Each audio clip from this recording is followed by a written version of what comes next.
নমস্কার বন্ধুরা, আরোহী কিচেনে আপনাদের স্বাগত জানাই। আজকে আমার রেসিপি চিংড়ি মাছের মালাইকারি। আমি চিংড়ি মাছের মালাইকারি করার জন্য প্রথমে চিংড়ি মাছ নিয়ে নিয়েছি।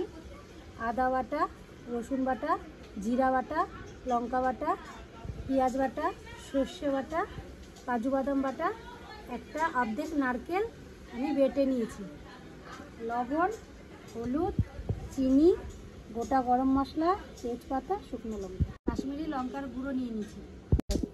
উনানটা ধরিয়ে নিয়েছি, কড়াইটা বসিয়ে দেব। মাছগুলোকে আমি মাখানোর জন্য লবণ দিয়ে দিব, হলুদ গুঁড়ো দিয়ে দিব,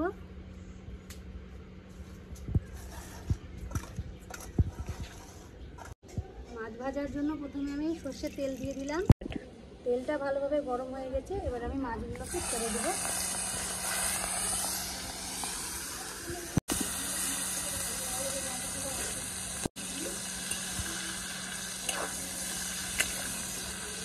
মাছটা আমি খুব বেশি ভাজবো না, অল্প ভেজেই তুলে নেব।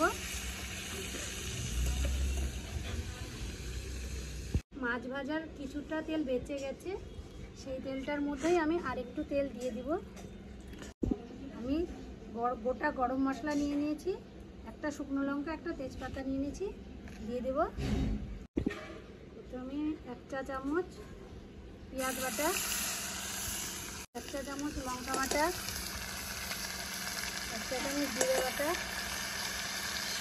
1 চা চামচ রসুন বাটা, 1 চা চামচ সর্ষে বাটা, 1 চা চামচ নারকেল বাটা,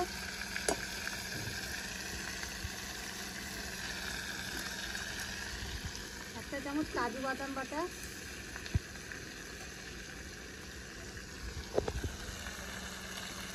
1 চা চামচ আদা বাটা, হলুদ গুঁড়ো, স্বাদ অনুযায়ী লবণ দেবেন,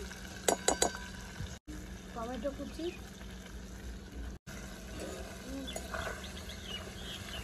1 চা চামচ চিনি নিয়েছি, চিনি দিয়ে দেব। মশলাটা কষিয়ে নেব যতক্ষণ না তেল ছাড়ছে। মশলা কষানো হয়ে গেছে, তেলও ছেড়ে দিয়েছে। মশলা কষানো হয়ে গেছে, আমি জলটা দিয়ে দেব। ঝোলটা ভালোভাবে ফুটে গেছে, এবার আমি এক এক করে মাছগুলো সব ছেড়ে দেব।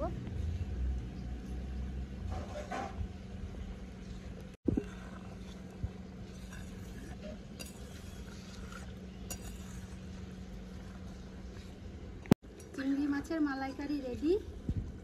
গ্রেভি দিয়ে কত তেল উঠেছে, দেখতেও দারুণ হয়েছে। মালাইকারি রেডি, এবার আমি নামিয়ে দেব। দেখুন আমার মালাইকারিটা কত সুন্দর হয়েছে, কত তেলও ছেড়েছে।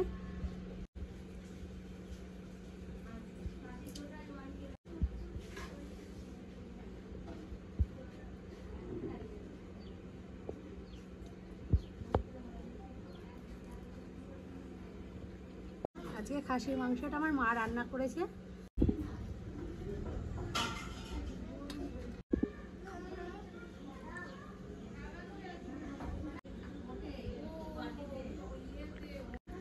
খুব ভালো হয়েছে খেতে।